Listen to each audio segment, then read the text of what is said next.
जो भी मेरा सफ़र था अदब का, उसमें मैं ये समझती हूँ कि उस अ, तालीम ने, उस नॉलेज ने मेरी बड़ी हेल्प की और इस तरह से मैंने इस्तिफ़ादा किया उससे।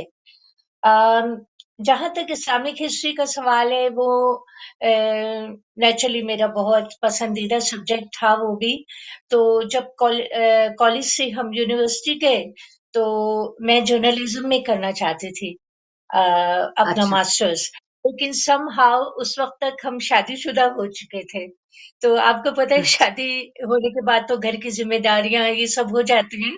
तो मैंने जी। फिर इस्लामिक हिस्ट्री को चुना क्योंकि जर्नलिज़्म में जो है वो मुमकिन नहीं था कि मैं इतनी आसानी से घर को नज़रअंदाज करना या टाइम नहीं देना शादीशुदा ज़िंदगी को, तो वो एक वजह थी इस्लामिक हिस्ट्री।